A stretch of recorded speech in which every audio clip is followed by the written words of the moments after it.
Welcome to the Overcome Depression podcast, where we offer tools and hope so that you can heal permanently from depression, as I have. I am your host, Jennifer Sterling Campbell, and in recent episodes, we've talked about natural childbirth and trauma during birth. Today, we are moving on to nourishment after birth, milk. I've got a little milk drinker here with me today, so you might hear some cooing in the background. But today, we will address whether milk is contributing to your depression, whether raw milk or pasteurized milk is better, and if raw milk is even safe at all, the best ways to get calcium, the value of cultured milk, and the science behind a mother's breast milk, which is what I'm going to cover first.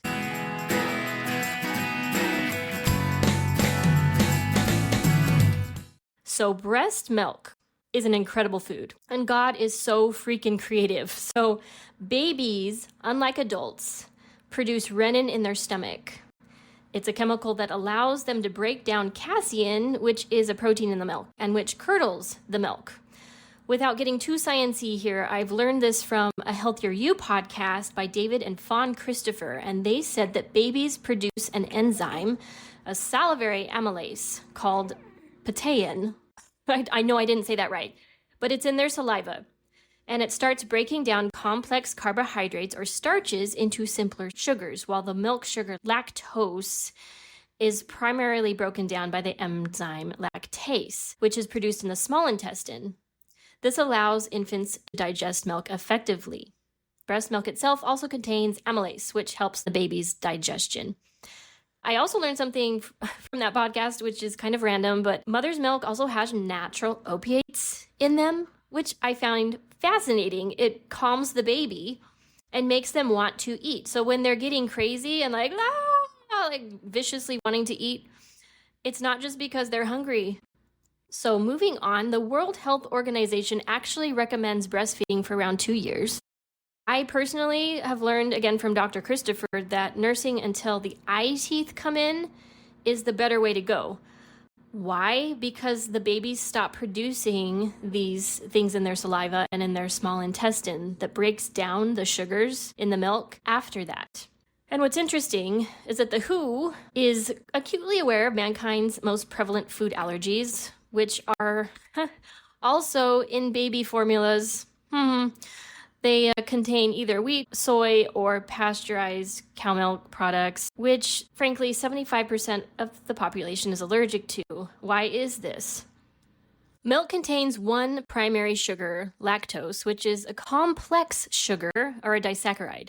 It's made up of two simple sugars, however, glucose and galactose. And when you digest the milk, your body's enzyme lactase breaks lactose down into glucose and galactose, which your body and cells use for energy. Some have the ability to break down lactose, which we all know is in milk.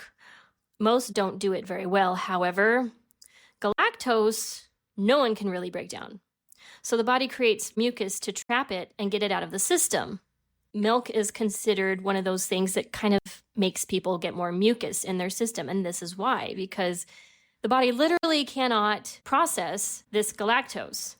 Nobody. After you're an infant, anyway. So it's really not the best food, even though it's a complete protein. And I'll talk about ways that you can consume milk that are healthy. But before I get into that, I want to talk about all the reasons why milk, especially milk off the counter at the store, is really quite a bad idea. So again, back to babies, soy, pasteurized cow milk, and maybe even pasteurized goat milk. It's really not that great for babies. I can attest to that because my babies have always been on my milk, mother's milk. And I want to say that their poop smells kind of sweet. Have you ever smelled the poop of formula-fed babies? It's raunchy. Raunchy. Because they're not assimilating it very well, and it's a dead food. There's literally no living, nourishing value in it other than it will keep your baby alive if you have literally no other choice. But literally no other choice is the only reason I would ever give a baby formula. Processing any milk, including formula, destroys the enzymes in the raw milk as it was originally intended that helps we humans break it down. In other words, by the time it gets to your breakfast cereal bowl, your body doesn't even recognize it as a food anymore. True story. It's actually more harmful to the body than helpful, and I'll explain that here in a minute. But processed milk There's a few other things that we're lied to about processed milk, and one of those is that it has all this fortified vitamin D in it. It's put in our milk. Well, it's possible that the milk from the store literally has no vitamin D in it, even if it is labeled as vitamin D fortified. Why do I say this? Light from the sun hits our skin and causes us to make our own vitamin D. Most of us know that. Cool. Light, whether it's from the sun or a lamp, however, also destroys vitamin D on contact. Did you get that? So with this in mind, think about the milk in the store, usually sitting in the fridge section under the lights in translucent containers.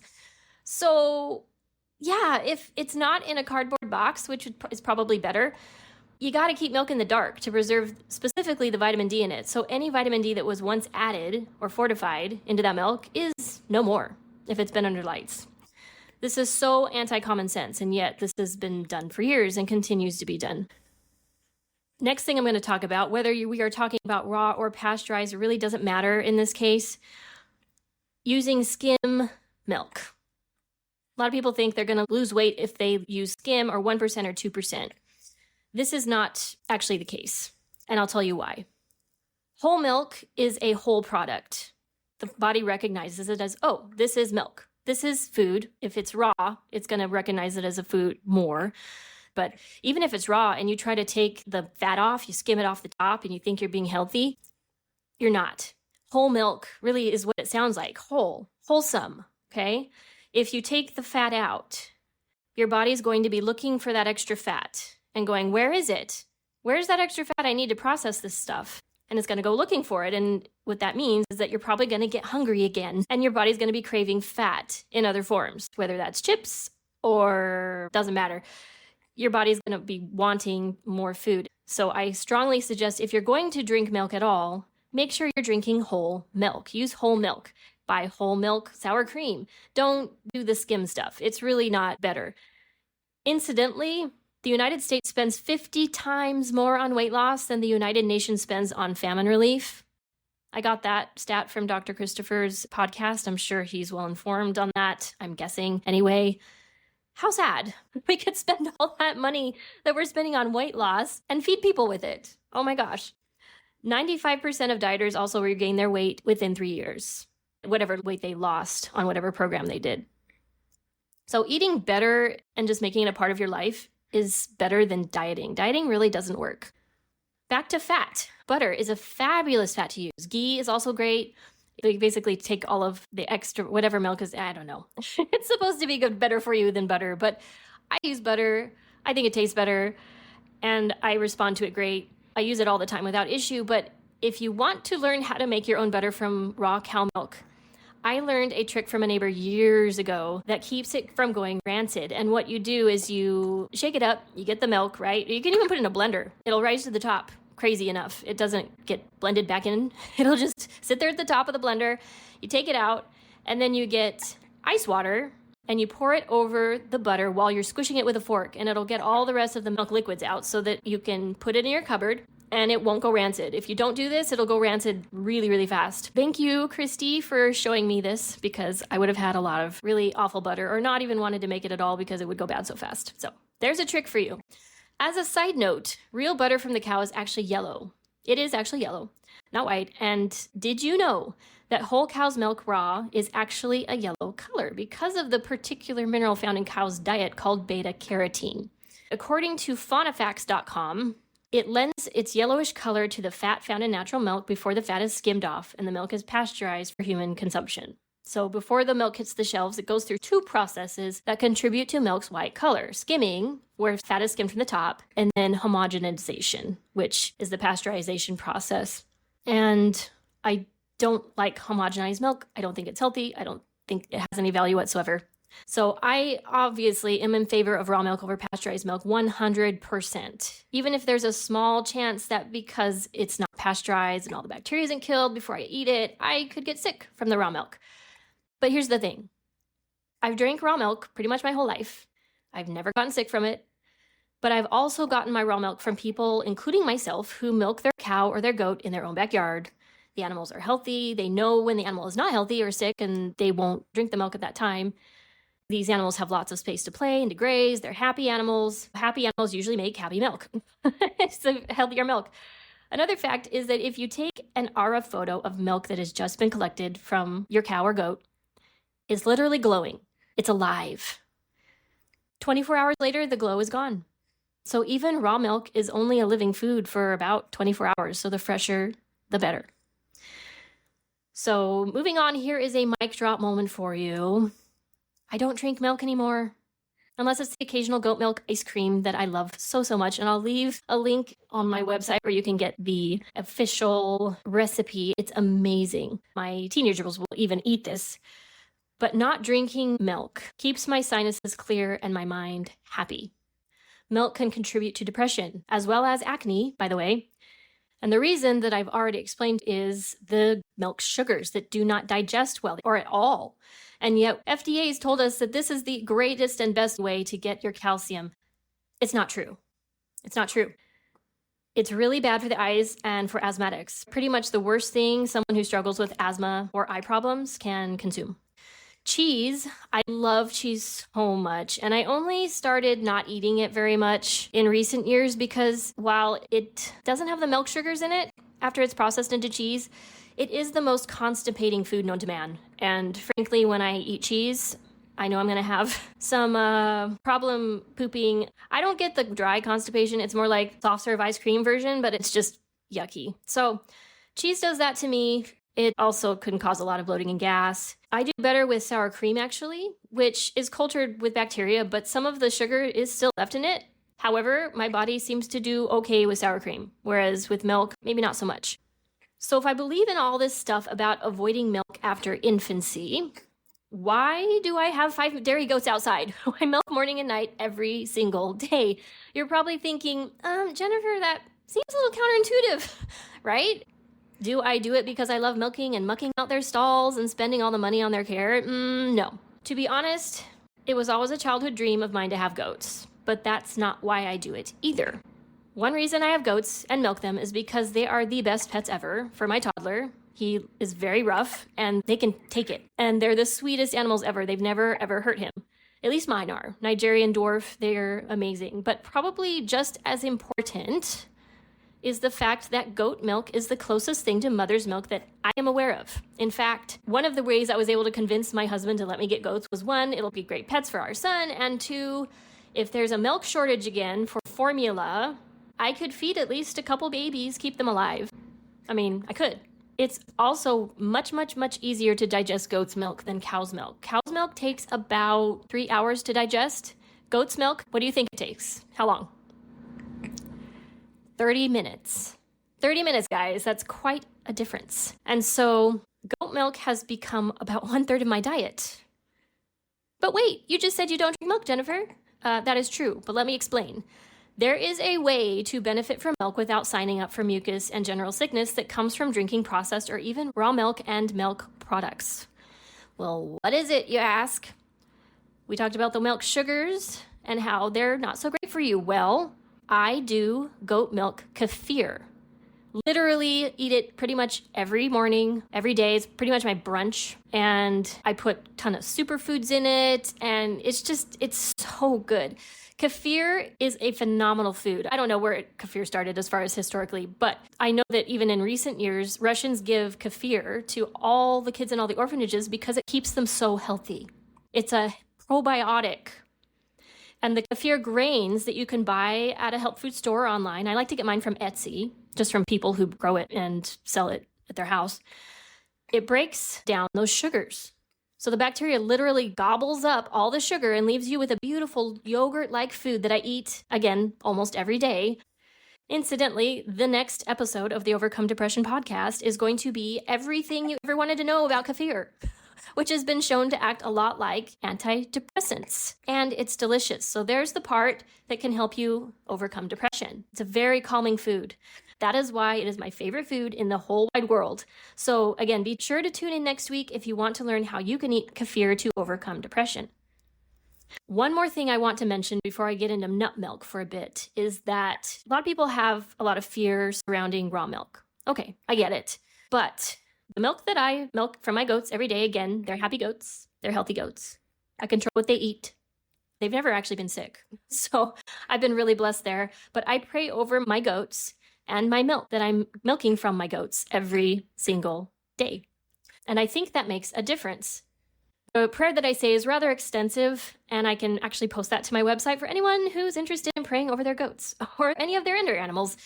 But basically, I ask the Lord, in the name of Jesus Christ, to please remove anything harmful from the milk, and then ask protection over the milk, that it will be both nourishing and safe to any and all who consume or come into contact with the milk.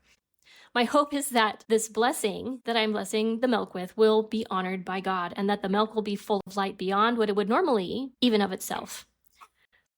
Let's talk about nut milks really quick.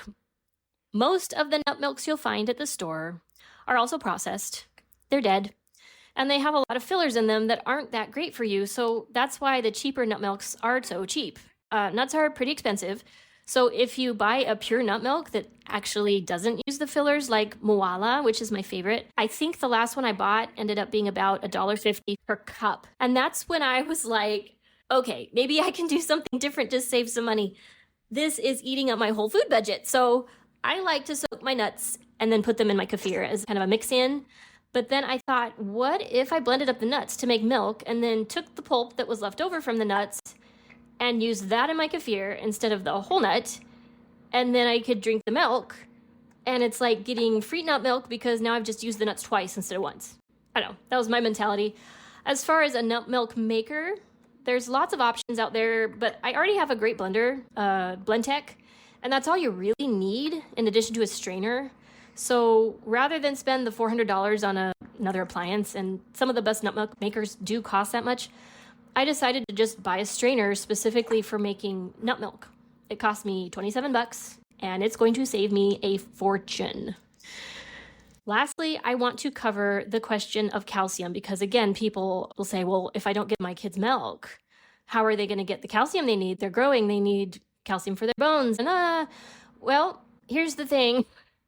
Calcium from your milk doesn't absorb into the body that well. Honestly, it doesn't. 32% of it is assimilatable, and you pee out about 25% after that. So it's really not as great as it's made out to be. The FDA, I haven't looked into it extensively, but I understand they were kind of bought out by the milk industry, and then the milk industry got a slice of the food pyramid. This should tell you something. The fact that the United States consumes the most milk, which we have been told is great for our bones, and yet we have the most osteoporosis in the United States of any other population in the world. Why? Why? We can assimilate some of the milk, right? So why are we having so much trouble with this? Well, according to saveourbones.com, milk acidifies the body pH, which in turn triggers a biological correction. See, when your body is acidic, it releases calcium into the body. So eating anything acidic, even if you're drinking milk and it was good for you in terms of calcium, is going to cause you problems with calcium, because you need something alkaline to counteract the acidity that you're causing in your body through eating a lot of acidic foods like meat and sugar and dead things on your pantry that we call food. Moving on. Calcium is an excellent acid neutralizer. And the biggest storage of calcium in the body is, you guessed it, the bones. So the very same calcium that our bones need to stay strong is utilized to neutralize the acidifying effect of milk. And might I add, other things that we eat. Soda is a big one too. Once calcium is pulled out of the bones, it leaves the body via the urine, so that the surprising net result after this is an actual calcium deficit. Knowing this, you'll understand why statistics show that countries with the lowest consumption of dairy products also have the lowest fracture incidence in their population. What? True story. So if not milk, how do we get our calcium? According to healthline.com, I got some ideas. Greens, which we absorb about 50%-ish compared to 32% of milk. And if you're eating greens, you're probably going to be more alkaline, which means you're going to be peeing out less in your urine and keeping it for your bones. There's also beans and lentils. Seeds have a lot of calcium in them. Almonds, amaranth, which is an ancient grain, tofu, figs is a good one. Herbal calcium like nettle, oat straw, dandelion, basil, chamomile, shavegrass, lobelia, and comfrey. And I know they say don't take comfrey, I love comfrey, guys. Just don't be stupid and take so much that you die, okay? That goes with any herb or any drug for that matter. Salmon with the bones is a good calcium source. Then we've got sardines and kefir. And kefir actually makes it easier to absorb the calcium. It's a more absorbable form of a milk product. If you have kids, kitty calc is a great supplement for kids. It's in tincture form. And if you are a woman and you are pregnant or approaching menopause, I strongly suggest that you supplement with herbal calcium. You can make a tea out of it. And this sneak and bone density product that I'll leave a link in the description for, it's called Kenzen BDZ. And it's literally, for my mom, reversed osteoporosis. And I've heard many other testimonials that have done the same thing.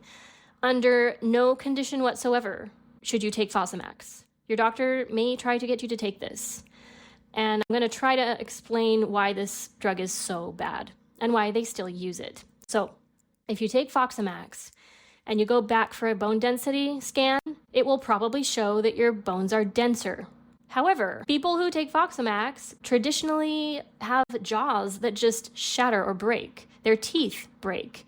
They will break their hips, or their bones are just brittle. So it kind of defeats the whole purpose of using something that's supposed to prevent osteoporosis if it also leads to breaking bones, don't you think?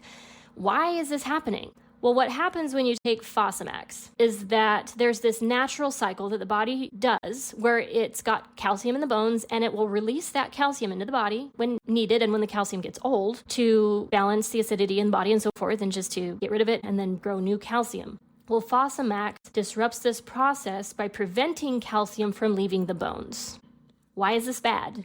If you have a bunch of calcium staying on the bones and it never leaves, it just starts accumulating, but it's brittle. It's not strong bone. It's not balanced. You need a lot of different things to make a good bone. That's what Fosamax does. Please don't take it. You're welcome. As a challenge to you, as we end this podcast for the week, consider ditching your milk consumption, or at least limiting it, maybe to 80% of what you were doing before, at least half, and then buy some kefir grains, put them in the freezer so they don't spoil, and get ready to learn how to use them in our next episode. If you want more in-depth information about milk, I suggest reading Milk, the Deadly Poison by Robert Cohen, which you can actually find for free on Internet Archive. Woo woo! And according to his website, he's coming out with a new book soon called Murder by Milk.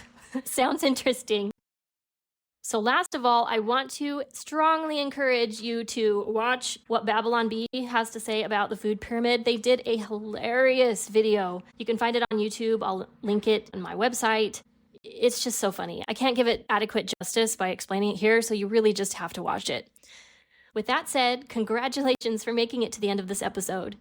You're listening to the Overcome Depression podcast, and I'm your host, Jennifer Sterling Campbell. We'll see you next time.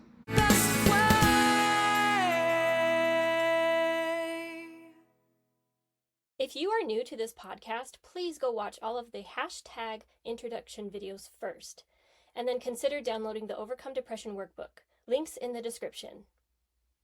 The content in this podcast is based on my own personal beliefs, is for informational purposes only, and is not intended to substitute for medical advice, diagnosis, or treatment. Please refer to the full legal disclaimer in the description.